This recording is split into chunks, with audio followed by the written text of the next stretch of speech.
Good afternoon and welcome to the webinar, Promoting Financial Empowerment Through Building Native Communities Financial Skills for Families. It is 1 p.m. Mountain Time, and thank you all so much for joining us for this very informative webinar. My name is Stephanie Cote. I'm Programs Officer here at First Nations Oweesta Corporation, and I will be conducting the background and just tag teaming a little bit on parts of the webinar. Just a reminder to please be present and engaged. You are automatically muted upon entry. And if you have any questions or comments, to please place them in the chat box or to raise your virtual hand if you'd like us to unmute you to ask a question. Moving forward, let's practice. So please raise your virtual hand and lower it.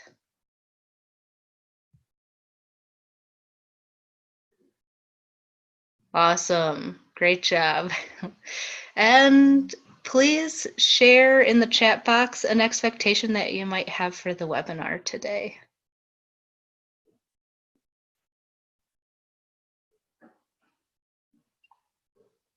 Or the Q&A box if that's available to you. Oh, we have the chat box open.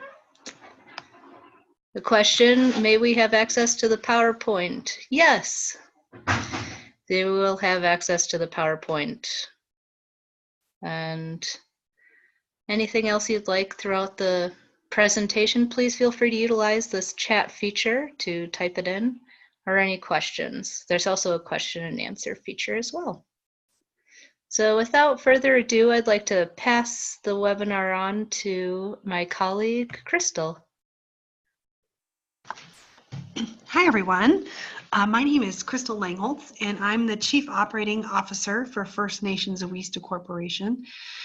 And I have the real privilege of the report that we're going to be discussing today, getting to have been here. This is actually the results of about 7 years of longitudinal work that we have been doing here at Oweesta. Doing program evaluation around the impact of our Building Native Communities Financial Skills for Families curriculum. And so doing that work, we have been learning some things about financial education that we wanted to share back out with you and to share the results of the study that we have been, that we had conducted. So Steph, can you flip to the next slide? So the purpose of our time together, we're going to set the context a little bit, talk a little bit about Native American financial capabilities and why we see financial education work is so critical in that space. And just to give you a little context on the BNC program, I can see from some of the names of our participants that we have some BNC certified trainers on, which is great, but give you just a little bit of context on that program. And talk a little bit about the study itself, what we learned from it, and then the recommendations that we would make through that. And then also just want to leave it open for some space. I know that you all, I had noticed that there was some interest in ideas around how to get participants engaged and other kind of best practices with financial education. So we should have more than enough time to delve into some of those fun areas too and things that we learned along the way in these last 7 years. So wanted to set the context first around Native American financial capability. Steph, can you slide us to the next slide? Yes. So financial capability, we use that term, I've been in the field for a while now, right? And so I remember when we called financial education financial literacy. So I just thought it'd be useful to give some kind of common language here for what we're talking about. But we now regularly talk about financial capability because financial capability is not just what you know, right? But whether you have the willingness, confidence, and opportunity to act. So knowing, for example, that people might have the willingness to save, they might understand why saving is important, but if they don't have enough income to save or they don't have employment, that there are oftentimes these structural barriers and limitations around someone's financial capability that are outside of just their knowledge base and what they know that what they should be doing. And financial capability is kind of a word that's used to describe more generically, so that it takes into account those systematic barriers as well as the opportunities and challenges that each community faces. So every year, FINRA does, which is for their financial education foundation, does a national financial capability study. And we were really lucky in 2016. They actually oversampled the Native American population, which was super cool because then it gave us some sense of where sort of Native American financial capability stood in context with the rest of the general population. And their population study, their capability study looked at 4 critical components, which were making ends meet, planning ahead, managing financial products, and financial knowledge. And I just wanted to give you all a sense of, so I picked one indicator from each header, each group, because I thought it would be useful for contextualizing that. But there's so much good data in the study that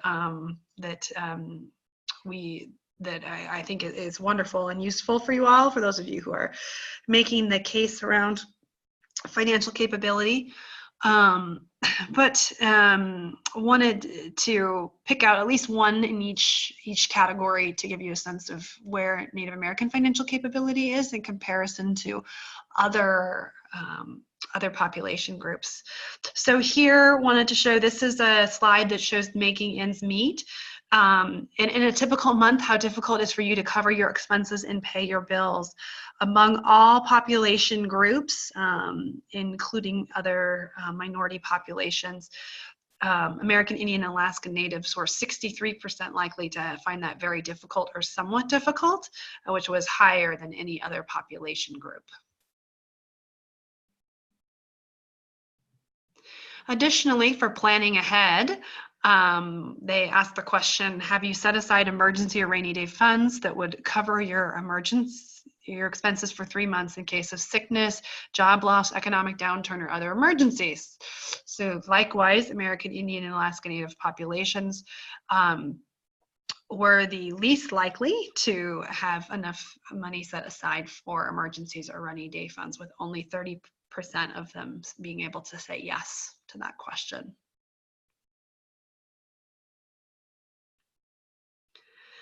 In the area of managing financial capability, managing financial products, American Indian and Alaska Natives were the least likely to have checking or savings accounts among all different demographic groups.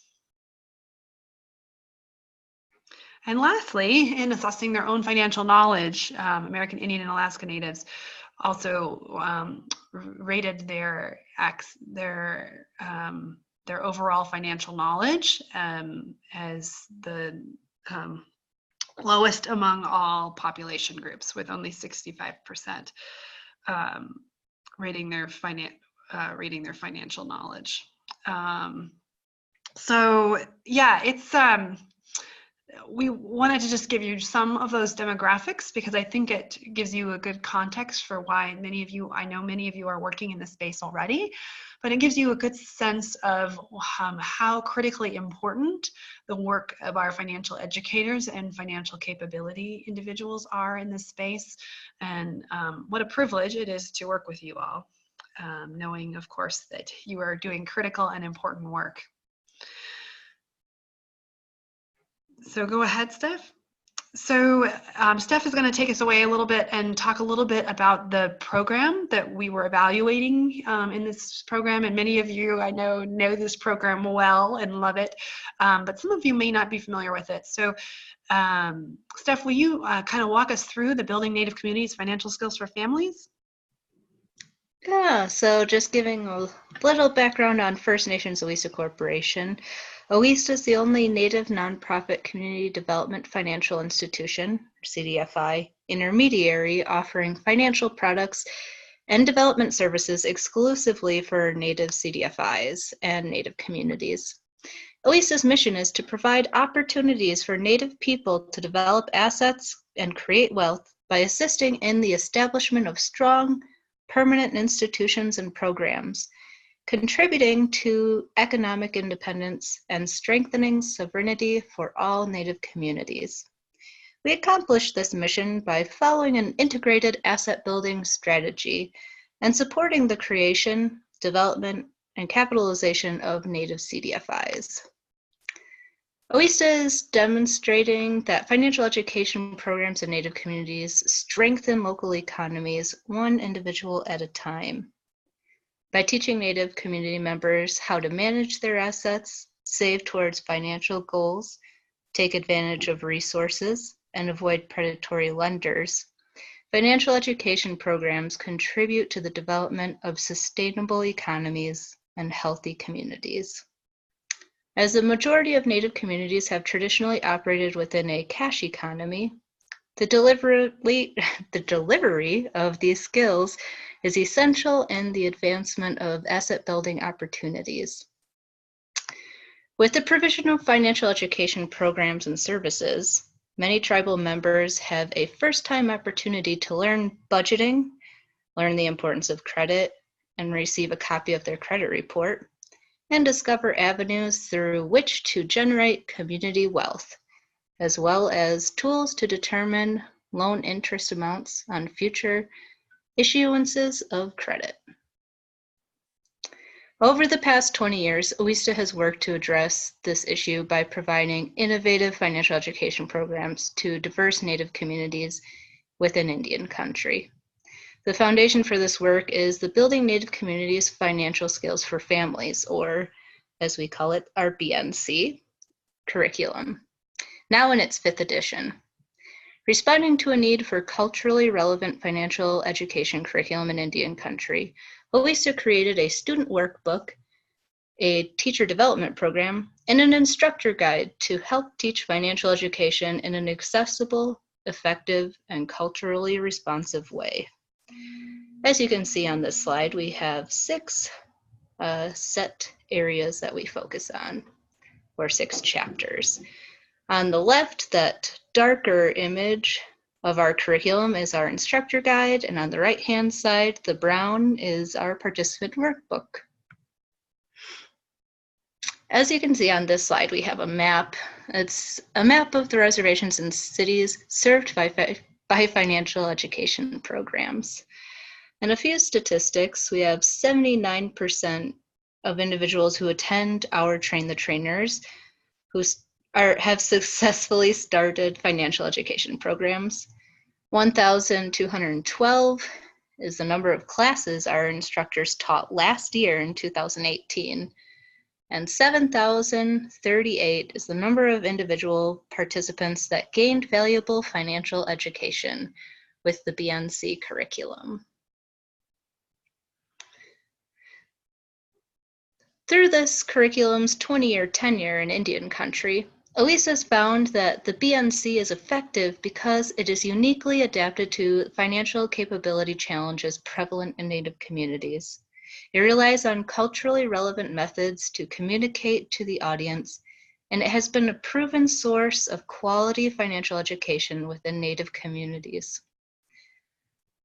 As you can see, as the example on the slide, we use culturally relevant examples and imagery, focusing on the financial capabilities and concerns that are within our Native communities. We use empowering examples that draw on our history and culture, and understanding wealth and personal finance from a community perspective, which is what makes our curriculum unique. Next, I'll turn it back to Crystal. Great, thanks, Steph. So wanted to give you a sense of the study that we did, and I can talk, if you have a lot of methodology questions, in the back of the study, there is quite a bit of information about the methodology that we used, but really wanted to kind kind of keep it a little bit light today, since I know many of you are practitioners that are trying to think about your own programs. So can you flip the slide there, Steph? So how we did this work was we had various partner sites. We had 9 partner sites all scattered throughout various parts of the United States that were willing to be our back office guinea pigs, so to say, to help us do program evaluation.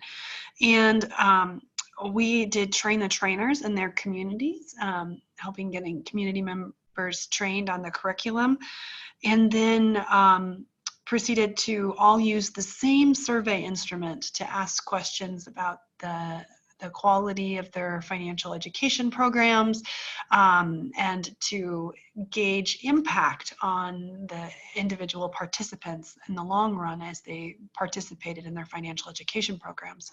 So in this space, we actually had 425 individuals who participated in these financial education classes and programs. That we received pre and post test that from their participating in this program, and their participation and taking of these classes looked a little different depending on the how the training program was structured. So in some cases you had people who were doing all of the 6 sessions in 1 or 2 days, you know, the great brain dump version of financial education. In some cases you had communities that were spreading it over 6 weeks and doing maybe 1 session every Wednesday night or something like that. So we had a great diversity in sort of how the programs were laid out, but we did receive the same, we did ask them to do the same survey instrument, the pre-test and the post-test, to help us gauge the impact of the financial education. We in turn then followed up with their clients at the 6-week, 6-month, and 12-month mark to look at what the long-term impacts of that financial education was on the individuals that participated. So what were the results? You know, that it was very exciting in our as we did this work to realize that financial education works. So for those of you who are in this field, and maybe you have wondered if it's ever sinking in with the people that you're working with, the answer is yes. It is sinking in, so that's great. And you know, many of us who have been in this field a long time, you know, we knew that already, right? We've been caught in grocery stores and told from people that we're changing their lives. And so we really wanted to give you some actual statistics that you could work with that sort of prove that, but also to think a little bit around what was making the financial education good, what was making it useful, what was really helping promote behavior change. And what we really discovered in that space was that financial education, when it's delivered and at its best, you know, what it's doing is it's becoming the seed for individuals. It's the seed for other financial capability programs. It's the seed for people to make behavioral changes that they maybe have wanted to for a long time. And you'll see from our results that there's a lot of energy that comes right after the financial education classes. And so a lot of our thinking then became around, well, how do we make sure that we use that as a catalyst, as a springboard into helping people make the behavioral changes that they might want? So, Steph, will you go to the next slide? So the first thing we really discovered was that the folks that were using our training program, so our certified educators, they were using the methodology that we had espoused around how to keep people engaged, and different training techniques that you might want to use when delivering financial education, that people liked it, which we took as a huge sign of success, because a lot of times for many of the communities and partners that we were working with, to which we expressed extreme gratitude, but a lot of them were delivering some sort of mandatory financial education program. So maybe the financial education was a requirement before they would access a loan. If they were a Native Community Development financial institution, it might have also been that they were part of a tribal TANF, and department, and they needed to participate in the financial education before they could access their funds. So there was some mandatory components of it. So it was a huge relief that 96% of participants rated their educational experience as good or excellent. So we thought that was excellent. And so that was very exciting for us. And I would imagine that many of you who are similarly certified trainers know that there can be a lot of energy when you do financial education well. The trick sometimes is getting people into the room, but but that people are in fact liking it is a great sign, because sometimes it can be a little dry, right? So that was a very exciting results, that we had almost 500 people that enjoyed their financial education experience. So you'll note that in the study, we broke down how we were marking the impact of our financial education across those 4 financial capability areas that FINRA was evaluating, so that we could be putting the work that we were doing in context with the broader issues that Native communities were facing. In the area of making ends meet, we saw huge changes from people before the class to after the class. So we asked these questions usually or always before the class. Did you know how much you spent? Did you save money? Did you pay your bills on time? Did you develop a spending plan? And we asked that, of course, that question right after the class. And we saw huge jumps. You can see from the slide from one to the other. You see 36% of people before the class were usually or always saving money, and after the class, it had transitioned up to 76%. So that's a 40% increase in people that were saving money at the end of the class. Likewise, jumps in paying bills on time, and a lot of huge jumps in those who are developing a spending plan, which is, of course, as another word for budget. So increasing in budgeting as well. Next slide. In the areas of planning ahead, similarly, large increases in a lot of energy around beginning to plan ahead after the classes. 33% were before the class were feeling prepared to improve their financial situation, all the way up to 71%. So that we see that as a huge jump in people's empowerment around being able to take control of their finances, which is a huge part of financial management. But increases as well in setting financial goals, using a spending plan, and keeping an emergency fund, which, if you remember back from my original slides, can be huge issues in Native American communities.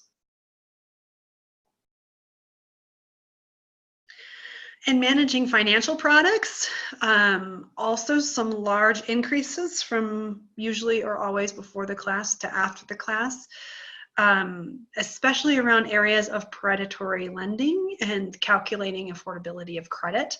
One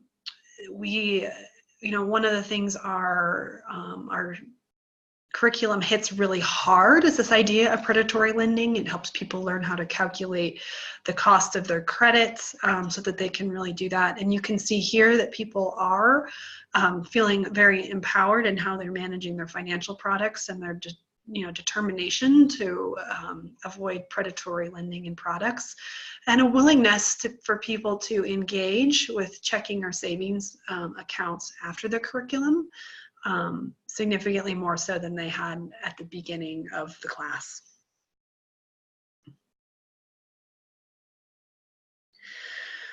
So lastly,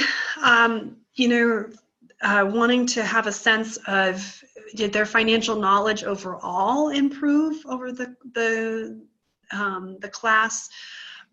You see pretty huge jumps in calculating debt to income ratio. Of course, a lot of those you know, and some of you that teach this curriculum or similar financial education curriculum, you know that it can be very challenging to, you know, a lot of folks that are like, oh, I haven't done math for 20 years, oh no. And so you hit things like calculating debt to income or calculating the affordability of credit, and you can lose people quick.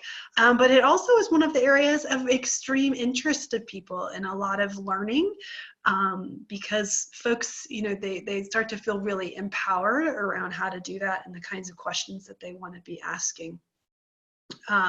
So a lot of increases in knowing actions to improve credit, a willingness to talk with their family about money, you know, knowing the steps that they need to take to decrease transaction costs. So for example, if they're getting a loan, you know, knowing the right questions to ask to decrease the cost of those transactions, and being able to consider the costs versus the benefits of any type of credit that they might be using.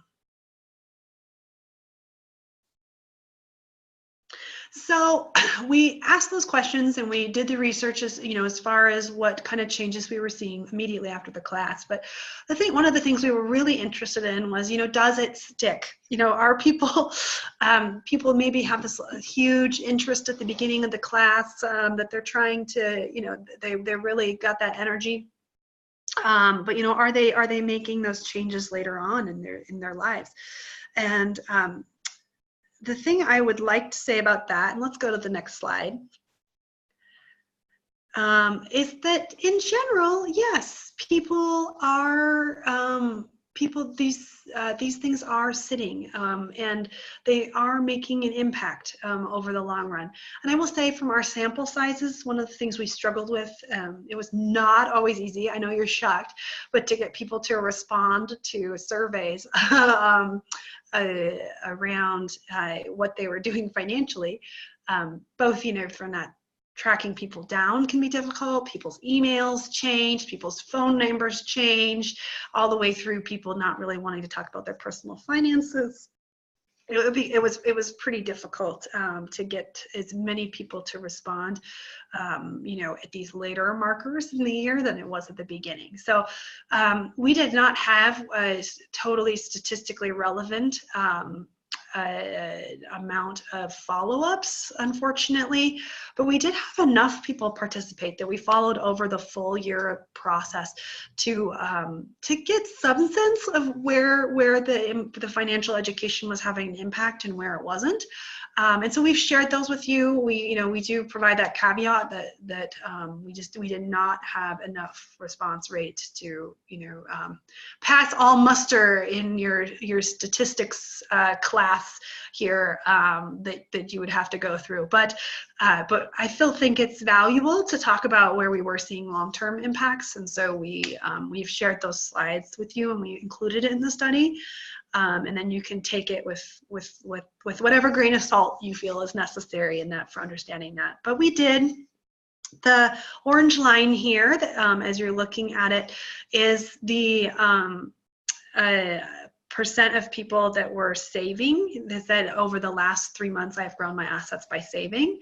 And then at the 1 year mark, you'll see that 65% of the people that responded, and these are direct matches. So this is somebody's direct survey from the beginning of when they started all the way to their 1 year mark. We saw pretty dramatic increases up to 65% of those individuals had started saving.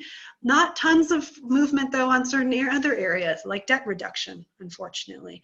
So but we do feel a lot of excitement and energy around the fact that people were increasing their savings.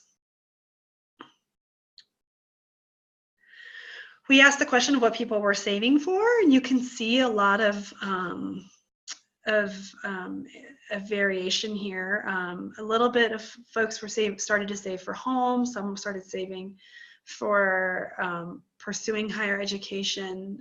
Some started pursuing saving for small businesses.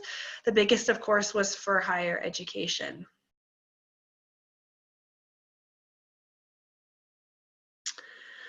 Lastly, we asked the question about predatory products, where they were at the beginning of the class versus where they were 1 year later. And we were very excited to see market decreases in people who were taking car title loans, going to rent-to-own shops, and taking check advances. There was, however, no changes in those amount that were taking payday loans from the start to the class to the 1 year mark later. So this is the fun thing I wanted to show you. You guys can see what's happening here. This is just one of our markers on one of our questions, and this is the pre-post, the 4 to 6 week, the 6 month, and the 12-month mark, and you can see where they all are. And the question here is, are you using a spending plan? And what I wanted to highlight here is that all of the questions, I kid you not, looked almost exactly the same on this chart. And this is what the chart looked like. So you kind of start at the beginning. You have the pre, and it's so people are coming in, not having very much knowledge, not using spending plans, not tracking, not any with their expenses, any of those things. And then there's huge increases in interest and in and actually doing some of the work at the post right after the class. But then that slowly tapers and actually dips around to the lowest point, with the exception of the pre at the 6 month mark. And then kind of goes a little bit back up at the 12 month mark. So what this teaches us here is that if you're really wanting to capture your audience to help them make behavioral changes and interest, the most energy that they have is around right after the class, right? So, thinking about ways programs can capitalize on that interest is really important.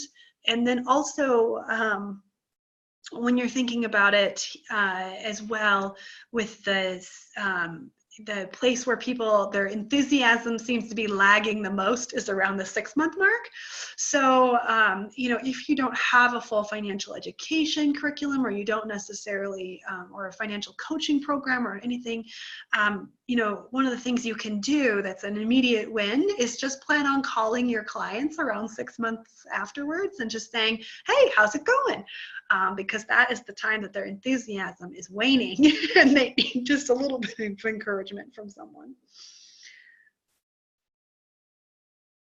So I started to break into it a little bit, but I just want to give you some sense of our recommendations after this. Things that we saw that were kind of emerging across the entire field based on what we were seeing from our different partner sites. So one of our recommendations is we talk about the investing in culturally relevant financial education curriculum. Many of you, of course, are doing that, but it was very clear when we were reading all these the 425 program evaluations from everyone, that the culturally relevant aspect of it was hugely important, that people felt understood. The more localized and adapted the curriculum was to the unique environments and challenges that the community was facing, the more connected they felt to it, the larger impacts that the curriculum had itself.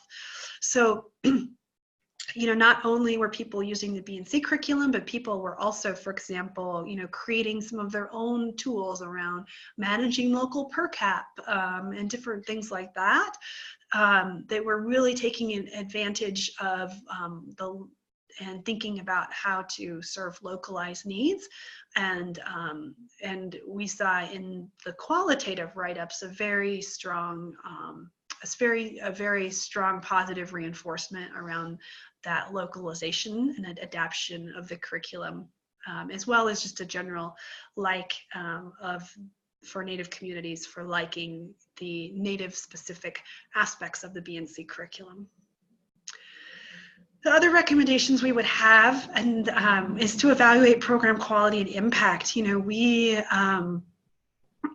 I think it's so easy. We oftentimes, we get so involved in doing the work and it takes so much time and energy to do your classes and those sorts of things that we oftentimes forget to really think about how we can be learning and making our programs stronger and better. And so investing the time and energy into that kind of program evaluation was hugely valuable for a lot of our partner sites.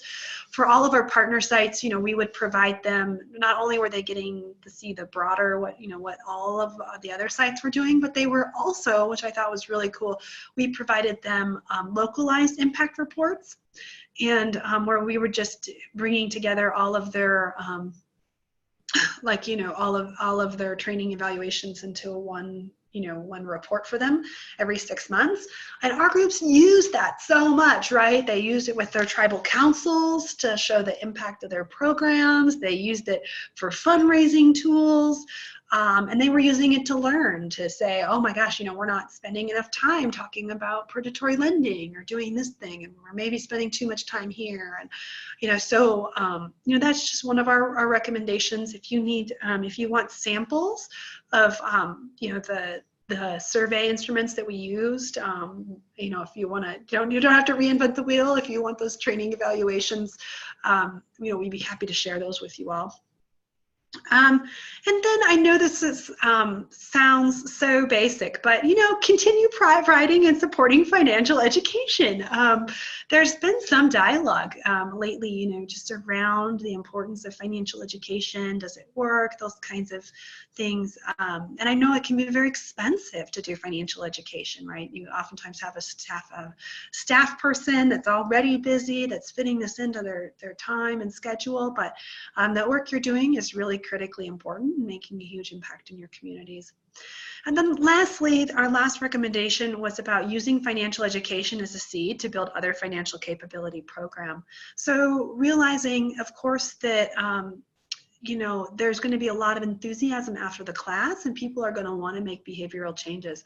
Are there financial education programs, financial coaching programs that we can funnel people into? One-on-one home buyer counseling that we can funnel people into? How can we use some of that energy that people have around their around financial empowerment right after the class to capitalize on that energy?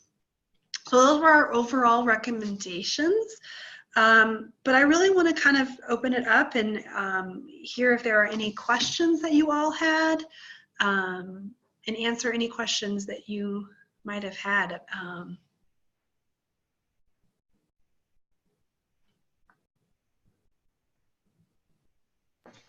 So at this time, if you'd like to, you can raise your hand and I can unmute you, or you can place any questions in the question and answer or the chat box.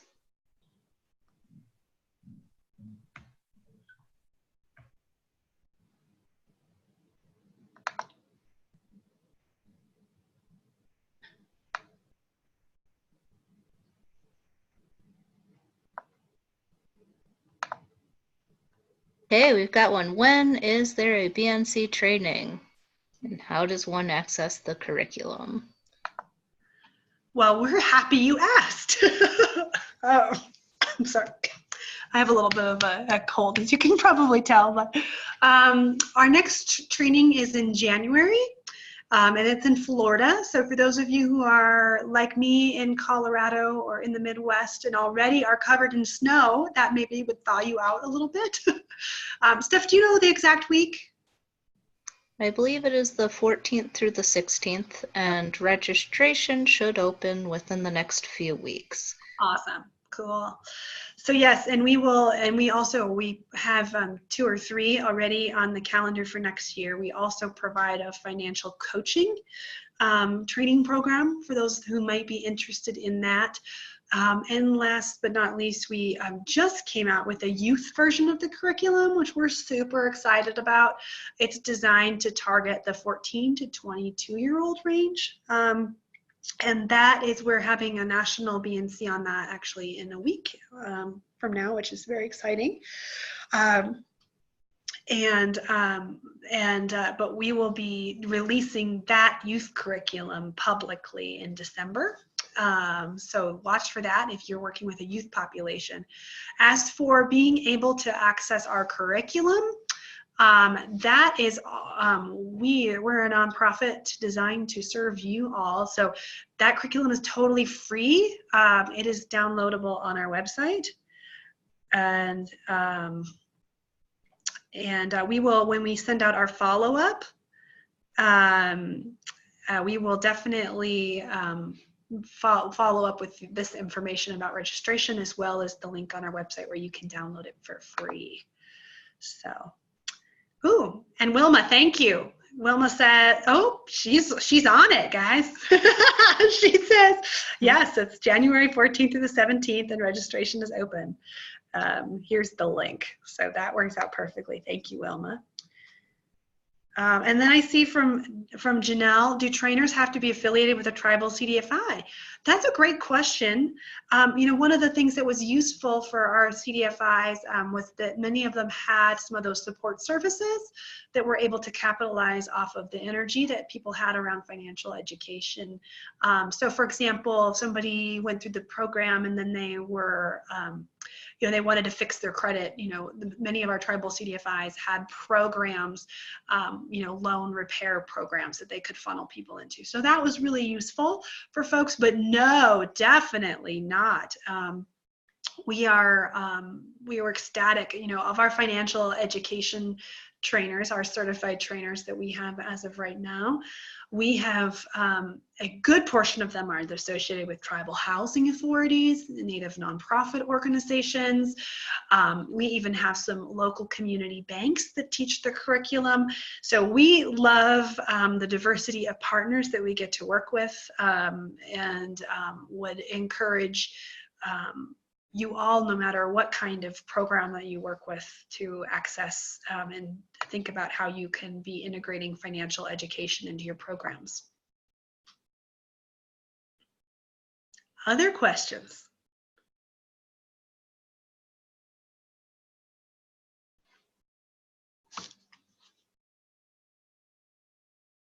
I was so clear, huh? That's always good.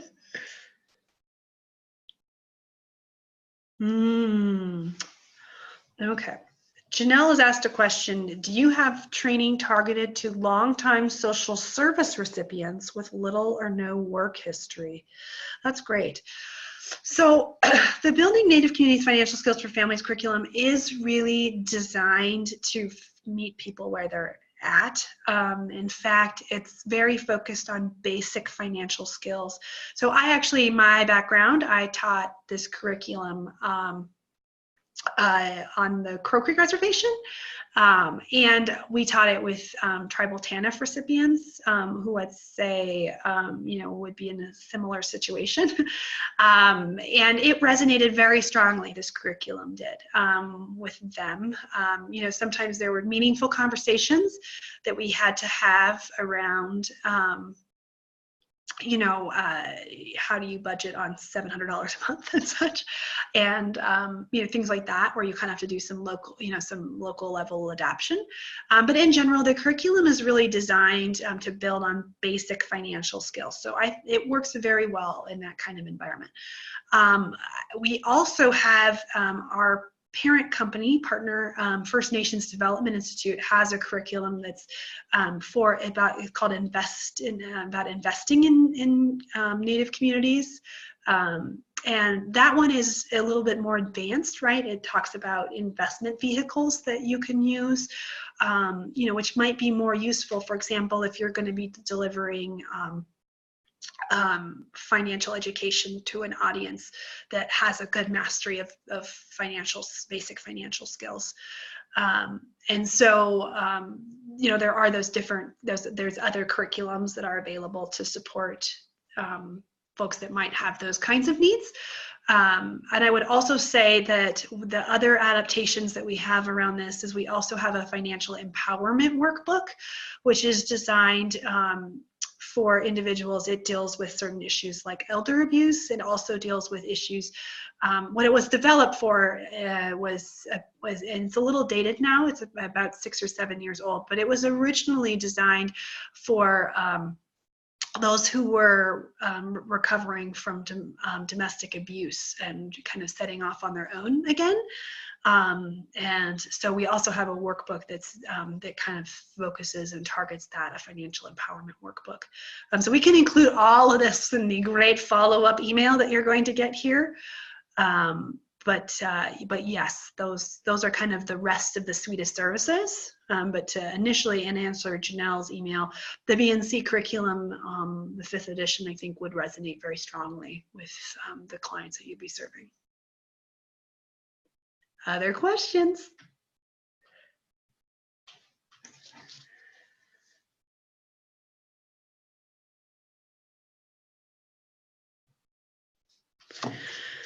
Okay, Janelle has asked, do you have a place for trainers who are offering trainings to targeted audience, i.e. youth, multi-generation, online training?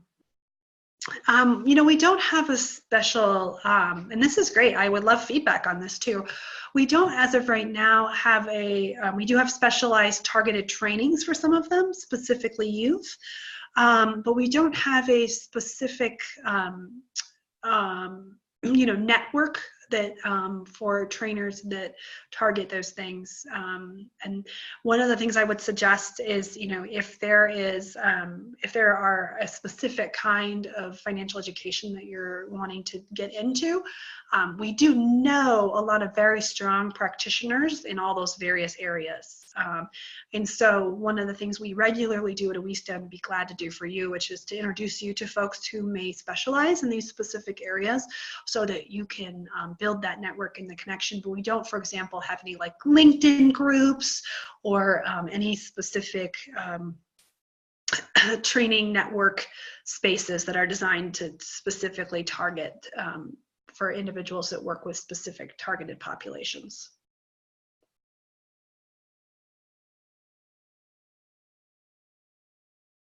Any other questions?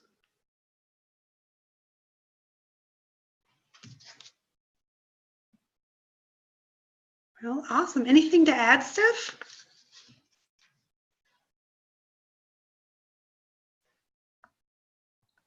I'm just looking through the expectations, but I think everything was pretty well covered. If anyone would like, the report that came out can be found on our website. And if you have any additional questions or concerns after the webinar, please feel free to reach out to us at Oweesta to answer any questions. Absolutely. Yeah, for those of you who are delivering financial education and trying to think through ways to strengthen your program or how you want to structure it, please know that we're always a voice for that. And happy to brainstorm with you all, provide connections to you with individuals who do this work that may be in your area. So don't hesitate to reach out to us. Absolutely.